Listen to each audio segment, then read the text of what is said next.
Hello everyone, welcome back to my channel and welcome back to another episode of Melody Goes Through the main story of Love in Deepspace, because the Love in Deepspace community has a problem with reading and doesn't always go through the main story, so they're missing a lot of context, so I thought I would do it for them.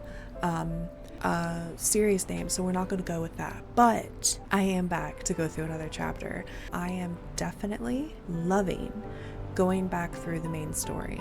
We are going to go through chapter 2 in Under Deepspace, the first mission. Okay, I'm excited. Okay. In Unicorns.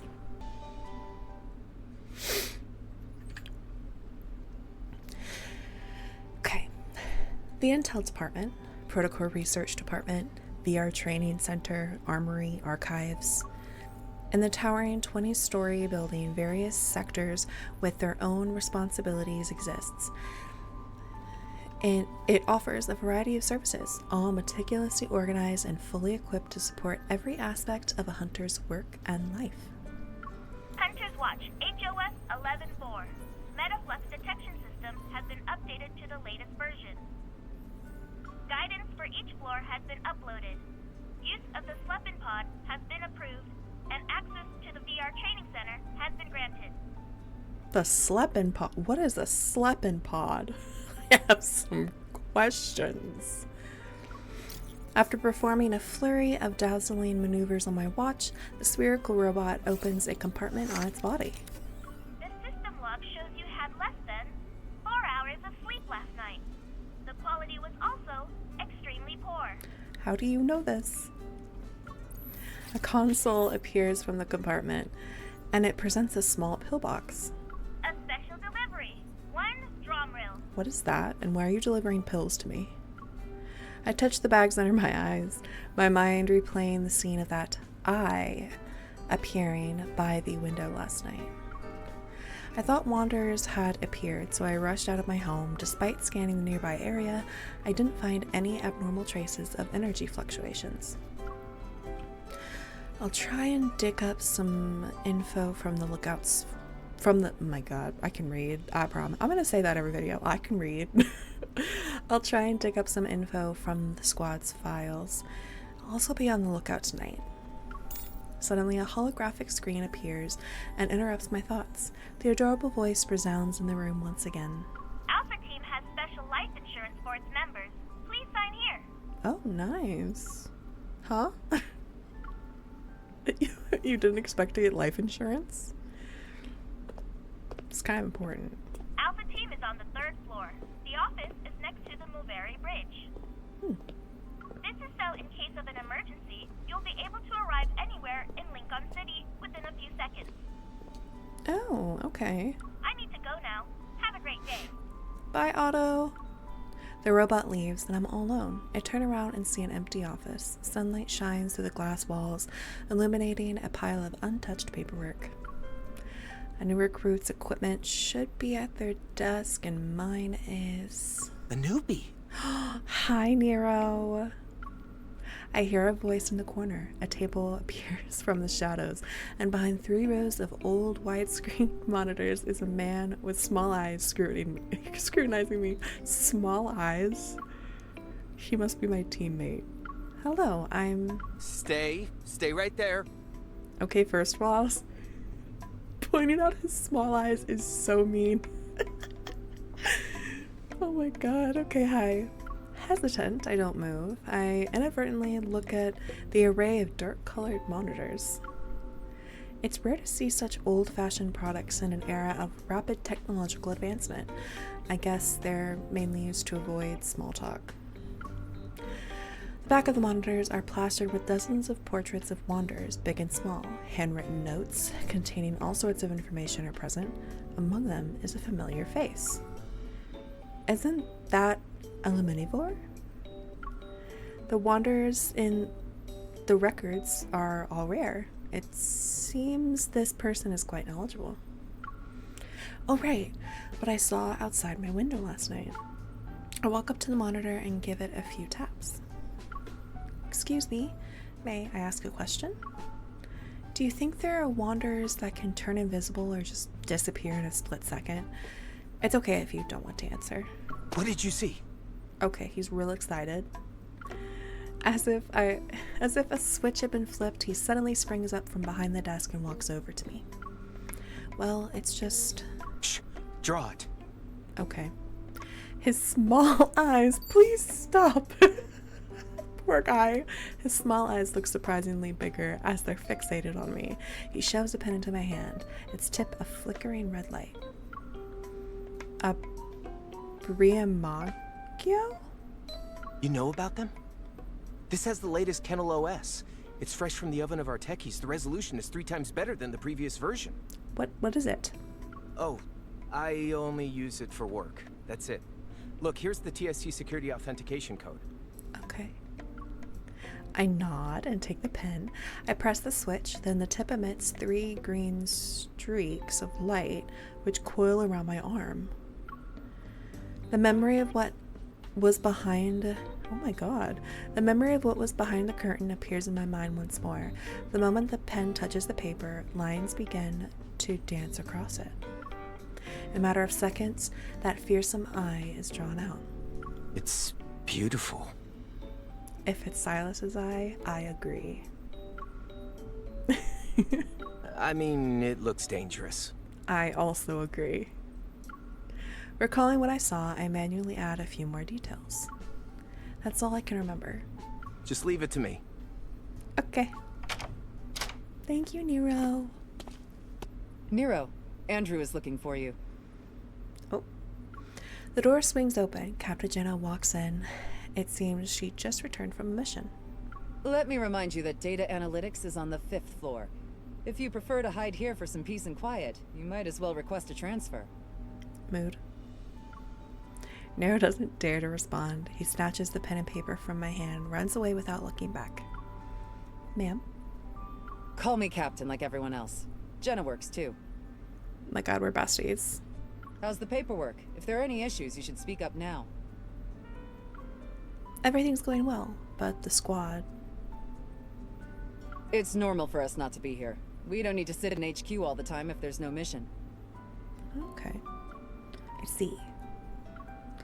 Perhaps sensing my awkwardness, she smiles. Relax. Yes, our job can be dangerous. But before any mission is assigned, Advanced Tech Labs considers the hunter's evol, overall capabilities, and efficacy. Of course, while efficacy can be measured, people are another story. Outside of urgent missions, you're allowed to pick and choose. Don't worry, you won't be forced to resign from Alpha Team on your first day. Understood. Thank you, Captain Jenna. I feel a vibration on my wrist. As I lift my arm, the Hunter's Watch shows me the virtual user interface for missions. Perfect. Advanced Tech Labs has a job for you. Oh, Hear them out first, then go take a look. nice. Yes, Captain. Getting to that place will be tricky. I have a 270HM already parked by the Moveri Bridge for you. Oh, damn. Okay, thank you. Bestie. Just like, okay, here you go. Go ahead. Take my bike. Wait, is it a work bike? Is our cool bike just a work bike? Dang. Okay, close encounter. Yes, it's time. All right. Commission. Client Henry. Status active. Task details. Half a month ago, Mr. Raymond, a renowned collector in this city, the employer of this client, began to exhibit symptoms of mental confusion and other abnormal behavior. He locked himself in one of his collection rooms. After multiple diagnoses, the possibility of mental illness has been ruled out. Oh, there is more. Okay. Objective: investigate if there are any wanderers hiding in Raymond's mansion and eliminate them. The southeastern suburbs of Lincoln City are built near the sea and mountains. Many luxurious villas. The music is so funny to me right now. Hold on. Do you hear this? If I ever get on a bike and just zoom down a highway, I'm putting this on. Many luxurious villas and holiday resorts can be found here. Its prosperity rivals that of the city center. Yet the renowned art collector, Mr. Raymond, chose to settle down in. His path seems to never end. A steep, winding road through the mountains near the western suburb is lined with trees that could cover the sky. It's like you're in the wilderness. There's nothing to see, and you can't really go anywhere. If your car breaks down here, you'd be in a bind. Marking a sharp turn, I notice a familiar car parked on the shoulder of the road. A tall figure stands beside it. As I drive past him, he turns around and we lock eyes. I'm startled by who it is. Zane. I slam on the brakes and come to a stop. Then I remove my helmet. Oh, hi. You have that look on your face. What is it? He walks to his car and opens the hood. White smoke billows out. I was thinking that maybe I should have been a fortune teller instead of a hunter. You should leave it be, just to be safe. The car's system has already called for roadside assistance. Unable to do anything else, Zane closes the hood, dusts off his hands, and glances at the motorcycle behind me. Are you already tackling a difficult mission when not even 2 days have passed? Okay. That tone, boy. He's not a boy, he's a man, I know. But he's giving me sass. It's not that bad. I'm just here to see if a client's home has any wonders. Raymond? Oh? How do you know? You know him? We're not going to the same place, are we?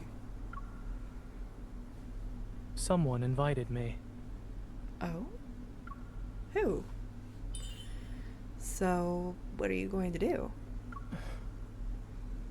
I have questions. You don't often see Zane stuck between a rock and a hard place. Stifling a laugh, I clear my throat and get on my motorcycle. I pat the back seat. Come on, let me do my good deed for the day. I'll take you there. Oh my god, be my backpack. Will you be? Can your motorcycle do it? What are you trying to say?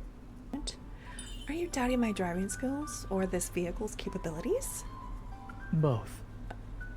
Damn, okay, shit. Good luck climbing the mountain, Dr. Zane. Consider it a workout. I started with the motorcycle, and the AR navigation system immediately plans out the route. Advent Navy says you're 13.5 kilometers away. That moment, Zane sits behind me. That's right. That's right. He's my backpack. I need to return to the hospital later. Let's not waste any more time. Okay. You're pretty good at going with the flow. Adaptability is a virtue. Valid. Alright, buckle up and remain seated. Keep your arms and legs at your side. I'm aware. Does this bike have belts? Have seatbelts? As I step on the gas pedal, the speedometer needle jumps, caught off guard. Zane jerks back. He's like, how dare you?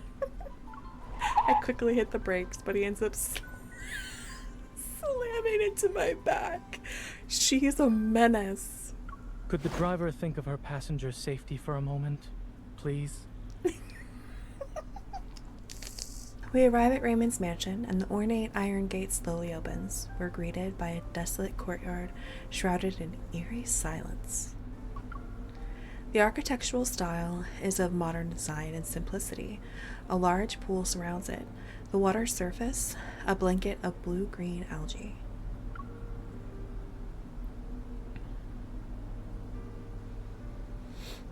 Zane, are you a close friend to the owner?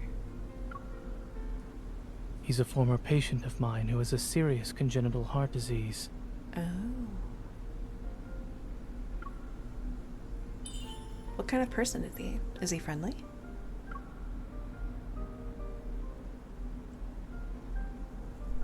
Nervous? Did you guys hear that? At the end of Nervous, he was like, nervous? Like, his voice, like, pitched up a little bit. Just a little bit. You tease. How dare you? Is it obvious? Zane silently glances at me. A little. This is my first solo mission, after all. Weren't you nervous when you did your first surgery? If I said yes, would that make you feel better? Yeah. A hint of mirth flashes in Zane's eyes. I wasn't. This man is so funny. He thinks he's the funniest. Ooh. I can just imagine my MC is just looking at him just like, I hate you. I want to stomp on his foot. But I hold myself back and stomp on his shadow instead.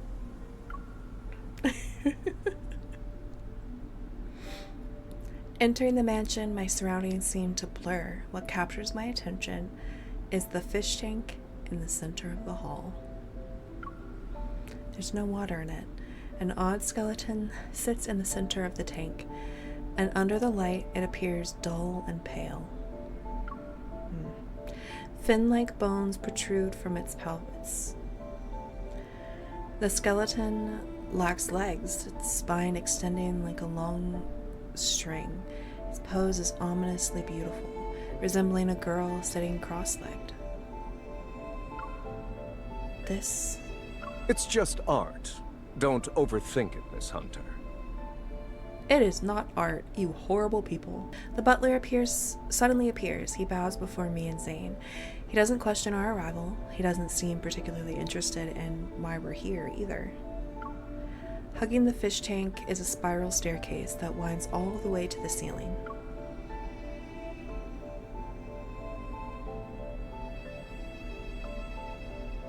Is he still in his collection room? Everyone knows who he's referring to. Raymond. Yes, on the 3rd floor. Dr. Zane, you've been here before, so please make yourself at home. Oh. Zane nods, then the butler turns to me. Regarding the Wanderer inspection, Miss Hunter, do you need me to accompany you? No, it's okay. I'd like to look around first. Scanning the perimeter. Doing a routine inspection.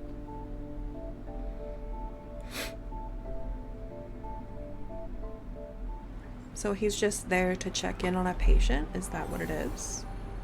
Powder keg. That is a very odd name for a chapter. What? What's going on? After the butler and Zane leave, I begin to explore the mansion. While the skeleton is suspicious, neither the Hunter's Watch nor my e-ball can detect any metaflux from it. Maybe it's just a quirky decoration. I climb up the stairs. Above me is the collection room on the 3rd floor. Through the door, I can hear 2 people talking. I've invited you to my home several times before. You only visit when I'm not feeling well. Dr. Zane, I wonder if you see me as a patient or just a subject for observation. According to the OXO remote monitor, your vital sign data has improved. The equipment also determined your age to be far younger than what it actually is. What? Aren't you curious about why I haven't died yet? Yes, actually. I'll admit I was for a time. However, it was nothing more than that. The silence in the mansion almost amplifies every sound, making the conversation upstairs anything but pleasant. I'm hesitant about climbing up the steps. I'll wait for them to finish talking. I haven't even taken 2 steps when a bone-chilling laugh resounds, followed by a feeble coughing fit.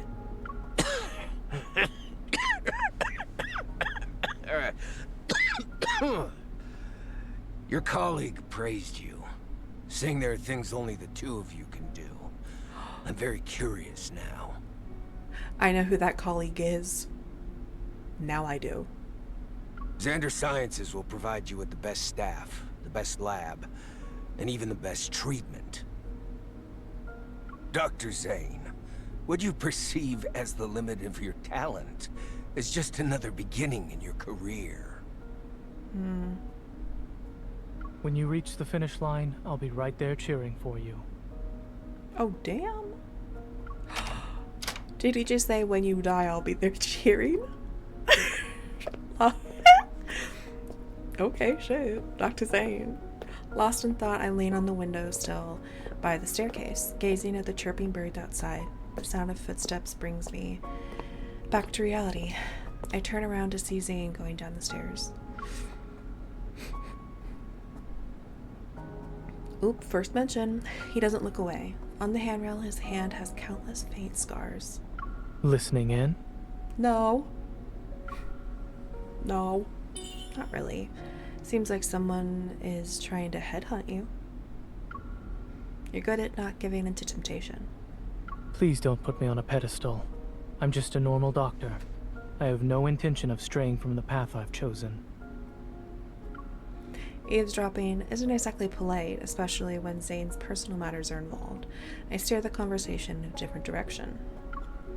A normal doctor who won the Starcatcher Award and is the youngest person to receive the Lindy Award. I promise I'll never be late to your appointments in the future.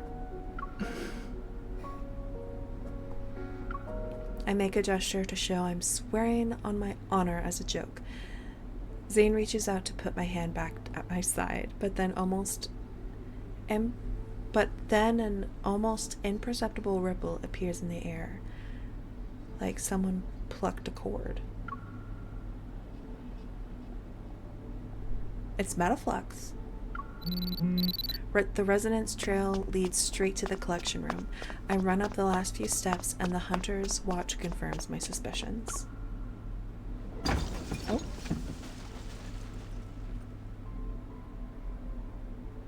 Metaflux is gathering at an alarming speed behind the heavy door. The current situation forces me to kick down the door. Raymond is sprawled out on the carpet, unconscious. The lights flicker, and I sense an invisible pressure weighing down on me.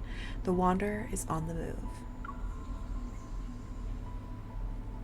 Zane, get him out of here. I'll handle this. How long will you be able to last?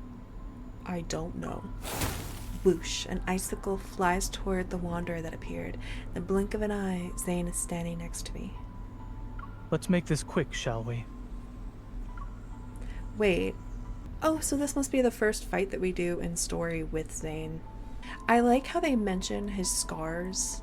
It's one of those things where it's like just a brief mention, and now we learn that he has an ice evol. Okay. We'll skip the battle. Artsy dreams. Male, 39 years old. He collapsed from shock because a Wanderer appeared 5 minutes ago. No external injuries. His heart rate is normal and his pupils react normally to light.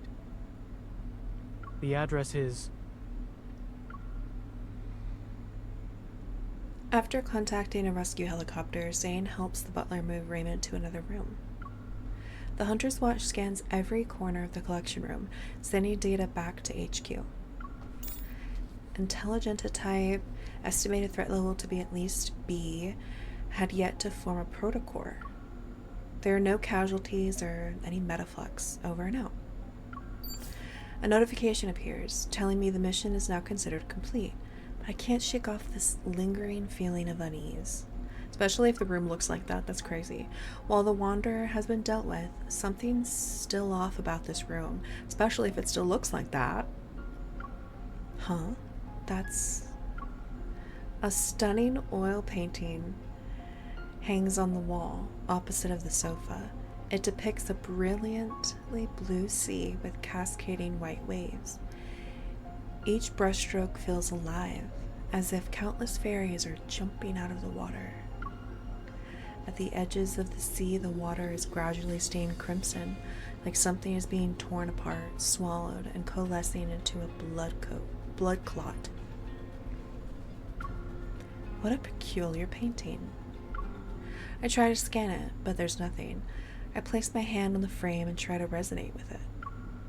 The gloomy weather, the sound of the ocean, a salty humidity slowly creeps into my hair. This is...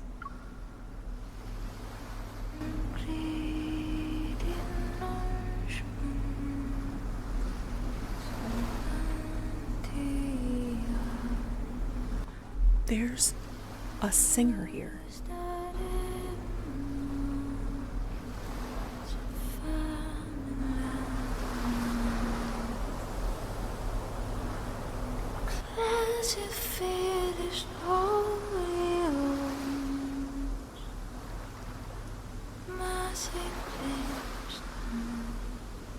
I'm uncomfortable. That's scary. I come back to my senses and realize I'm standing in the ocean. I turn around and spot a girl by the shore, the lower half of her body submerged in the water. Strange. It's almost like she's crying and laughing at the same time. The swirling fog carries a faint, ethereal melody on the sea breeze. It sounds like a song, yet it is also a lament. I can't help but move toward her, but the fog becomes increasingly dense, and everything begins to blur. A chilling cold gradually surrounds me. Snap out of it. Oh, hi Zane. That's creepy. Oh. Hi.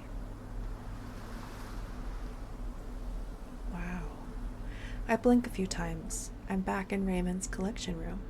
Did something catch your eye? You were in a daze. Zane frowns, holding a cup that's been completely frozen. Speechless, I touch my neck. Seriously, you've been smacking it against my neck? The teacup didn't work, so I had no choice but to increase the dosage. All right. What happened?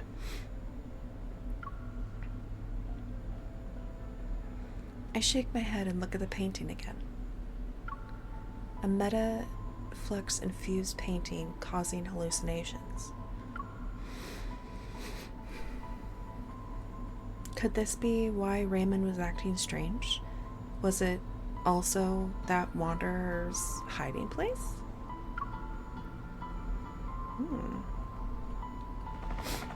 The rescue helicopter arrives and takes in the unconscious Raymond.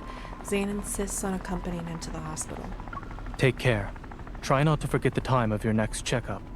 Yes, sir. I know. Don't forget about your car. Make sure it gets repaired. Thank you.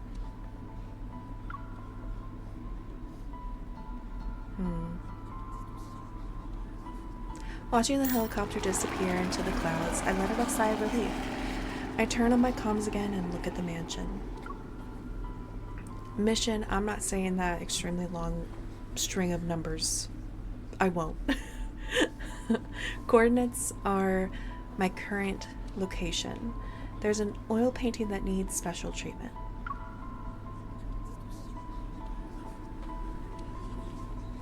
I know there's theories that the girl that she saw half in the water is the mermaid. Was that her? Like her spirit? Okay, next target. The oil painting is taken back to HQ. I sit down in a chair at data analysis as Tara skillfully pulls up information from various databases. There wasn't a lot of metaflux to extract. It'll be a while before the analysis gives us any useful info. Can we figure out where the painting came from? Already ahead of you. Sold from an art gallery called Flux Arts. It's owned by Thomas. He's a professional art broker. Oh my god, Thomas. The painting's artist is Raphael. Raphael. He's pretty famous, always on the news. Probably why you've heard of him before. Imagine we have no idea who it is. Beep. The transmission is complete. Tara's synchronized data appears on my Hunter's Watch. Raphael, 24 years old, an artist who returned to the country at the start of this year. He's a once-in-a-century genius. Records show Raphael came back from a trip not too long ago. He's an odd one. No one knows his background or his hometown. He rarely interacts with other artists. Industry insiders say Raphael locks himself in his studio for half the year, then spends the rest of his time traveling the world for inspiration. As for his paintings, just last month, his art broke the record for highest selling price at Lizio auctions. An artist of this caliber, meeting him in person might be challenging. Don't worry, I'll just show up at his house. It's literally what she does. Anyways, I skimmed through the long list of awards before stopping to look at a photo of him. A sense of deja vu washes over me. He's that...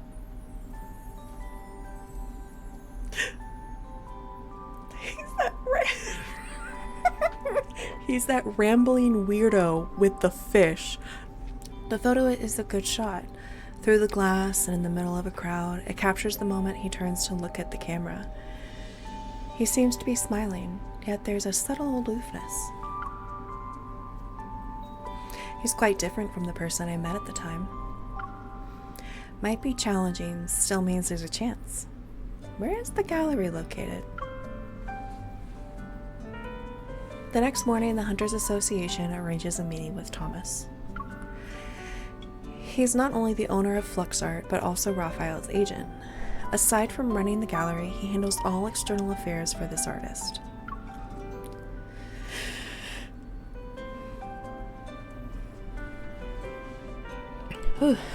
Since Raphael refuses visitors, Thomas is the only ticket to meeting the man himself.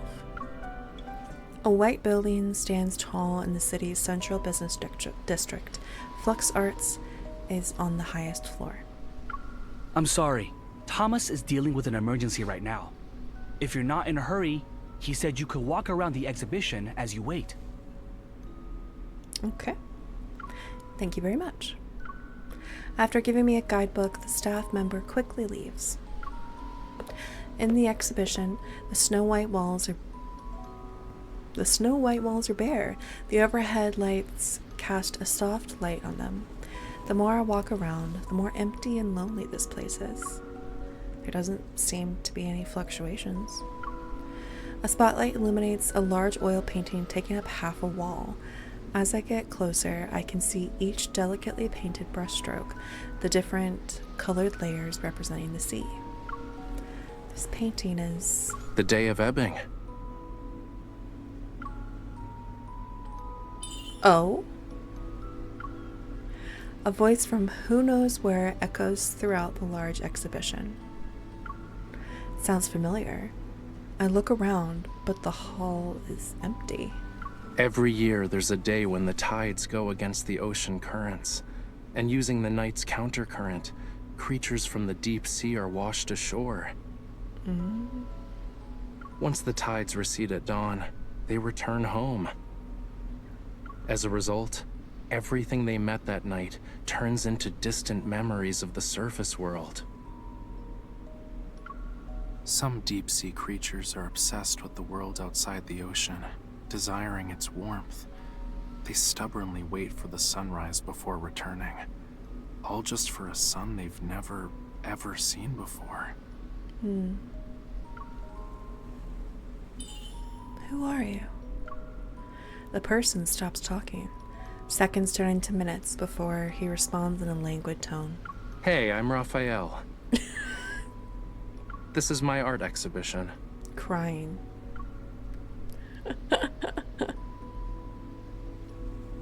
I think, is it a voice? Like, each painting has like a little voice thing that explains the picture. She's like, who are you? She's talking to a voiceover. The exhibition hall is silent. The hologram projector casts a soft glow as if to reflect faint particles in the air. Are you a voice assistant? Raphael himself? A voice assistant? You always answer my questions. Really? Voice assistant? You know, your naming skills are kinda worrying. Just saying. I'm the embodiment of his inspiration and thoughts, more or less. What? Sir? His voice is cold, yet laced with a hint of nonchalance. Ah, it's an AI. Disgusting. Sorry. Will you answer any questions I ask about the paintings? Yeah, sure. If I know the answer, that is.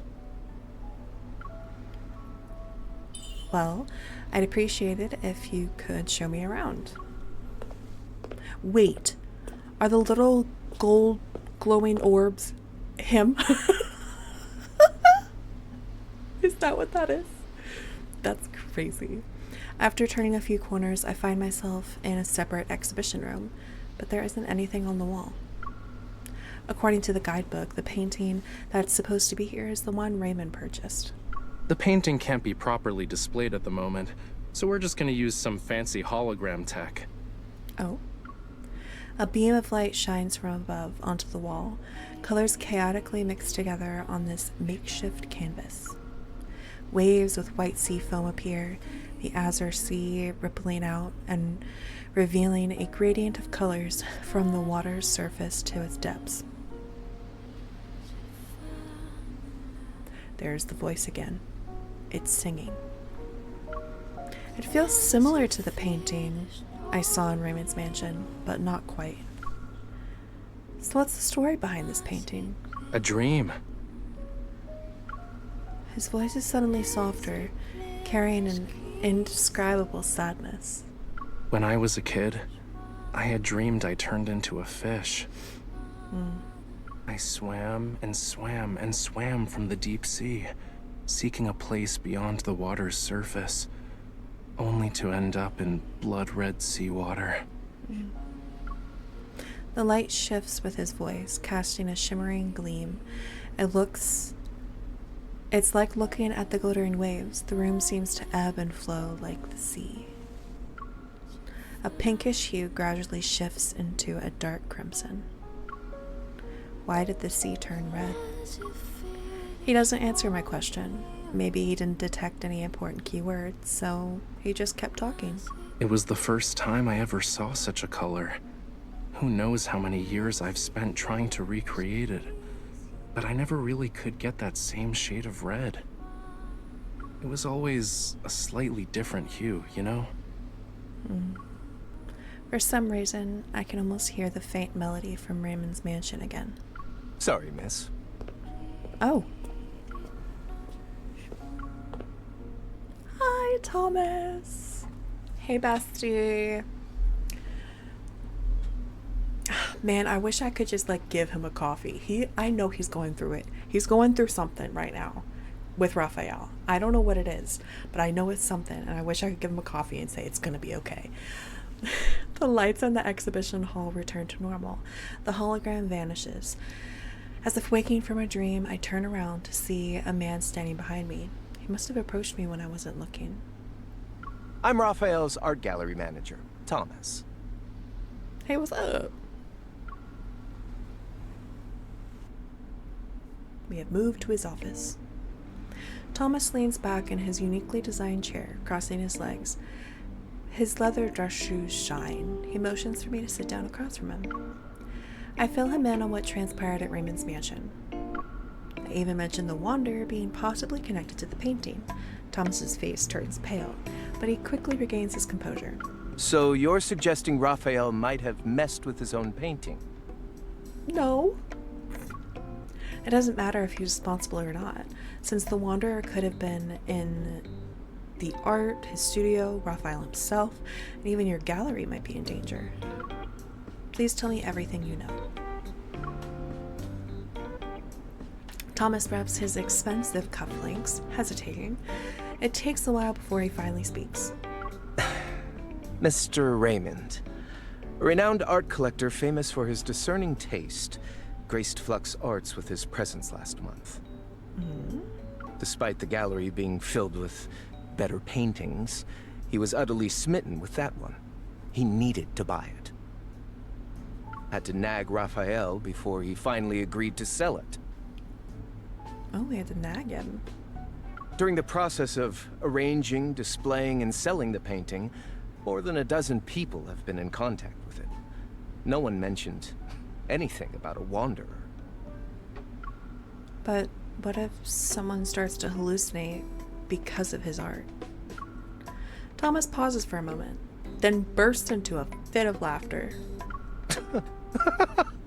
What a nice compliment. Making people literally go crazy over artwork isn't something many artists can pull off these days.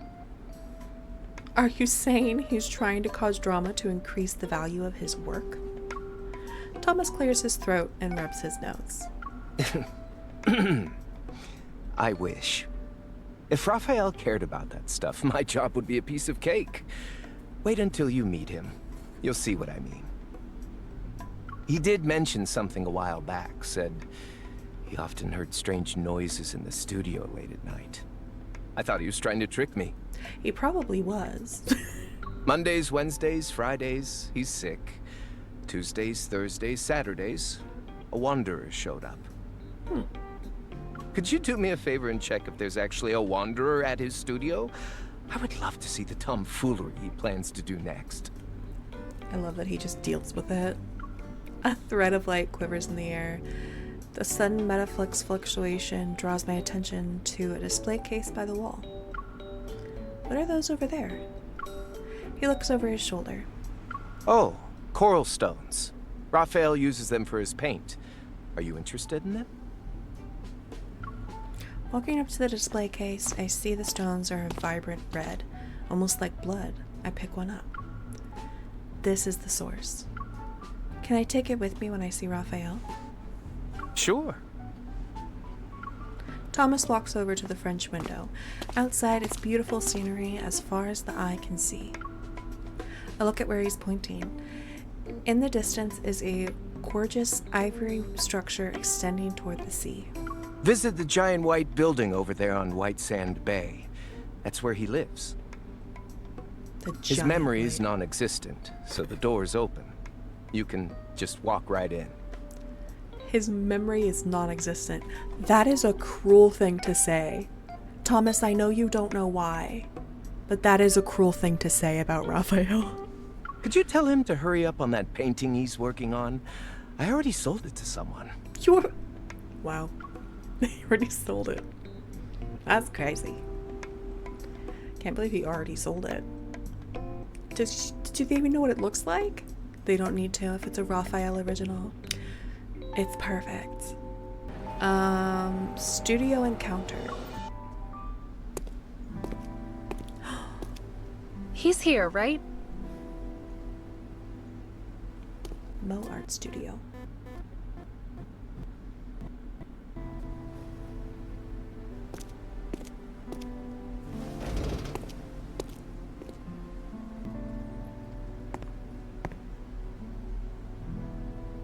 I sense energy traces behind this door.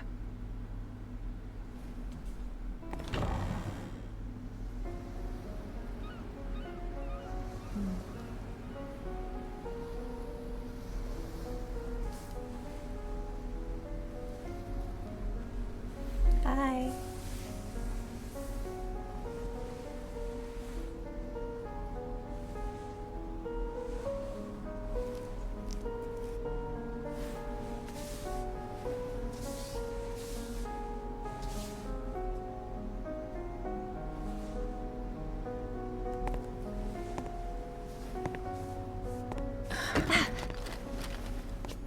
Who is it? The studio's closed.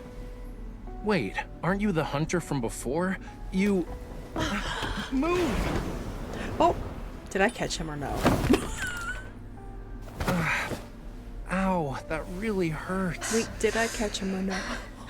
I didn't think you'd be that quick. I I'm not did. sure if I should call you heartless or decisive. Okay. Wait. I'm going back. Go back. I want to choose to not do anything. Not helping.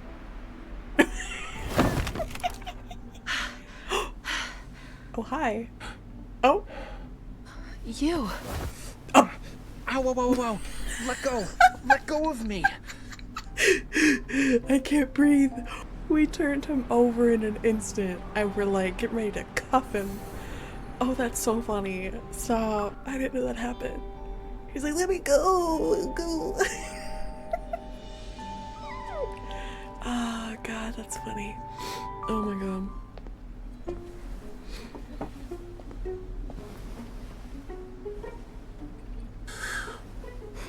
I really can't tell if it's destiny or bad karma for us to meet again after 2 days. Anyway, you're not here to check on the fish, are you? You know that I'm a hunter, right? I'm here to deal with the Wanderer problem. Oh? I had no idea there was something dangerous at the studio. Ah, wait. Now I remember. I did hear some weird noises while I was painting earlier. It was very annoying. Thomas sent you, huh? A Wanderer chewing on his canvas? Could be connected. So where are they? I'm not an animal that can use my ears to locate some prey. It's probably downstairs, upstairs, or somewhere else. In any case, wanderers are everywhere. Literally. I even heard there's one that's sort of like a lemon. Am I wrong?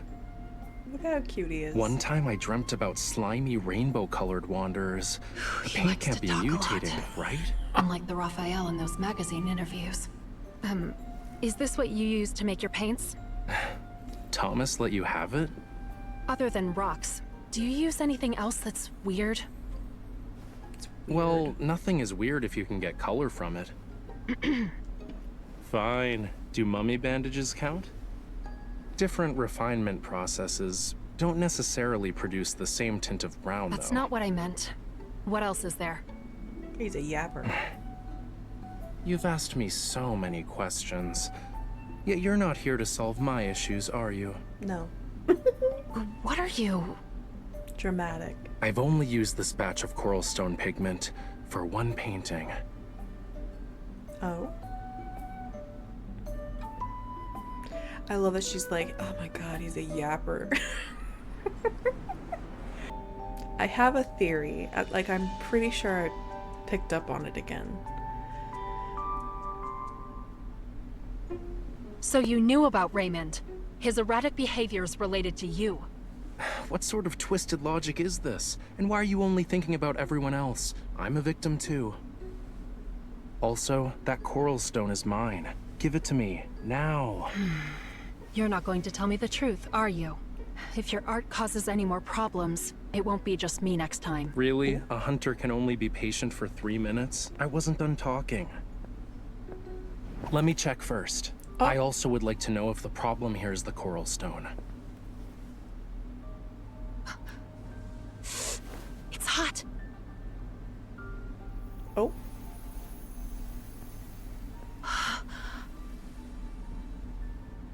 Illusions. Fishy. Well, that explains why I started hearing things right after getting a paper cut. What? Fluctuations. Do you have a lot of valuables here? Depends on who you ask. Answer me. Not really. Then you should hide. Now. Leave the Wanderer to me. Excuse me? This is my house. You should be the one hiding. Don't damage my treasures. Damn. Okay, unfair deal. The metaflux is stronger. Is it because of Raphael's blood? Looks like they're all A-okay. The Wanderer was nice enough not to harm them. I see this coral stone is imbued with some metaflux. Where did you get it? You can't just buy coral stones from the market. I might have bartered with the Sardinian locals, or maybe... Your memory cannot be that bad. Want to check my collection log?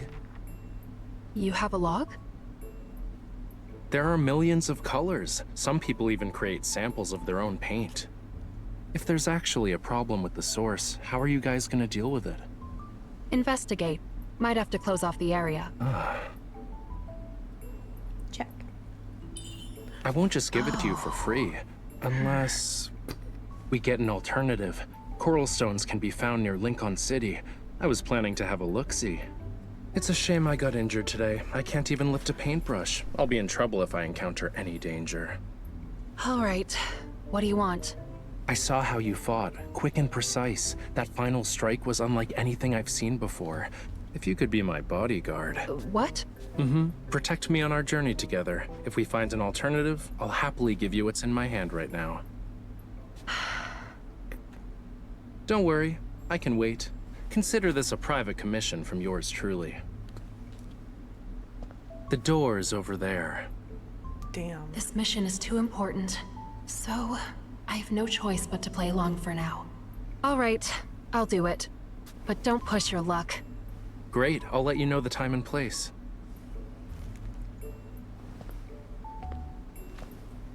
My safety is in your hands. Right. Right. He is so sassy. He might be pretty, but I have a lot of thoughts. Okay, in hot pursuit.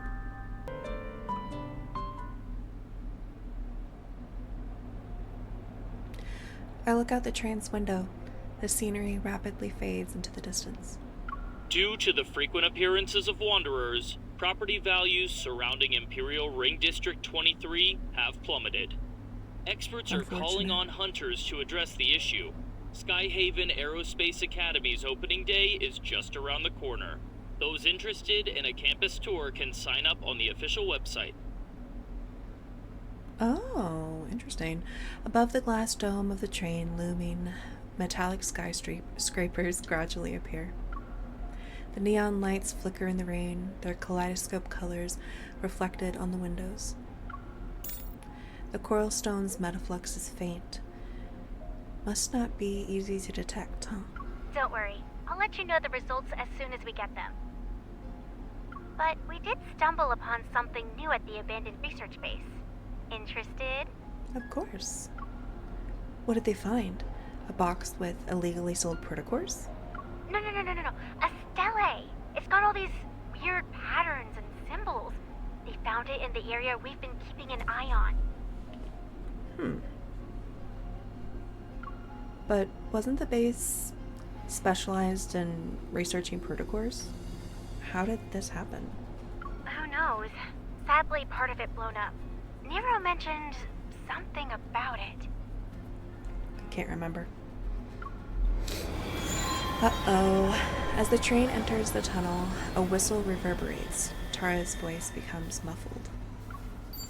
And alongside the sharp noise, those ripples in the air. Something's not right. I look up at the glass. Is this about to be one of those things where I can't? No, I can, okay. I look up, the glass dome reflecting weary faces illuminated by the screen's glow. It's evening rush hour, and the train is mostly filled with office workers and students. What is that? Oh? Amidst the panic, the train exits the tunnel. At that moment, accompanied by an alert from the Hunter's Watch, a shadow passes the dome. It sounds pretty loud over there. Is something happening? Yes. There's a wanderer outside the train. Sync up with my position, now! Got it. Switching to the emergency comms channel. Stay on your toes. Always. We are approaching Universum Station. Please get ready to exit the train. Passengers should use the doors on the left. Okay. The energy fluctuation monitor inside the station has already sounded the alarm. I quickly leave the train and grab the arm of a staff member who was pushed to me by the crowd. I'm a hunter from unicorns. Evacuate everyone until the alarm is lifted. Do not let anyone re-enter the station.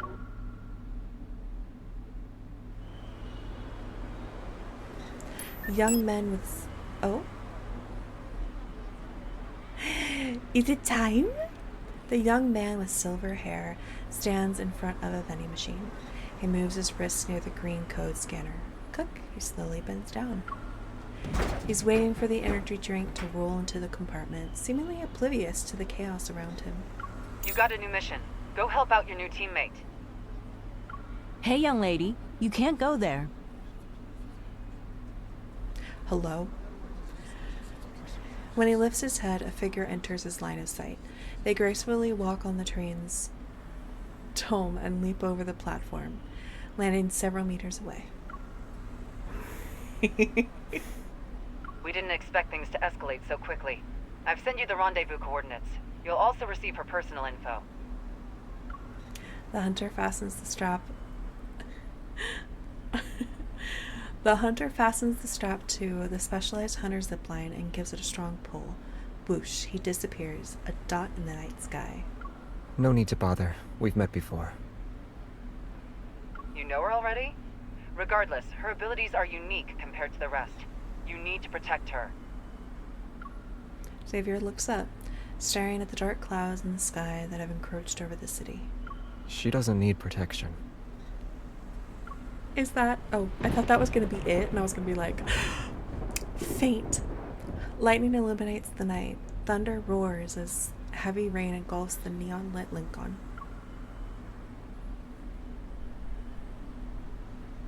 Yep, and that's it. We've met before. She doesn't need protection. Those are some of the greatest lines he's ever said. They're so simple yet so profound once you get further into the story. It makes sense that with Raphael's blood and the coral stone, when they mix, they create visions or could produce hallucinations. So I'm assuming that the coral stone he used on the painting in Raymond's house, but he also must have bled on it or something. I'm not entirely sure, and I'm wondering if, because in the back of my head I was just like, my first instinct was, okay, this is like crimson, they're mentioning blood, and I'm like, is it Raphael's blood that he used as like a paint color base? And she resonated with the painting and essentially resonated with him and got to see a memory that he had. I'm assuming there's a bond, a connection there. Raphael, just those couple of scenes with him gives very much like firstborn energy. He has firstborn energy. She points out he's not like this in the interviews. He's yapping. Obviously, if you don't know the point of Love in Deep Space, she knows all these people. She's had past lives with these people. He remembers her. I kind of feel bad if you don't know at least a bare minimum about the game. So Xavier knows. I mean, obviously Zane grew, like, they knew each other from childhood. Caleb and her grew up together. Xavier mentions we've met before, but she doesn't know that. She doesn't remember that. But with Raphael, he knows her. My favorite thing, that I don't care if this is a spoiler, I need you to know this so you can go back a few minutes in this video and watch it and laugh. This man knows exactly who she is, and he is having an existential crisis while she's in his house. He is panicking, trying so hard to be cool, and she's sitting there thinking, man, this guy's a yapper. That is the end of chapter 2, the first mission. I hope you enjoyed my little, well, not really a reaction, sort of a reaction, commentary, read through of the second chapter for Under Deep Space, the main story for Love in Deep Space. I hope you enjoyed.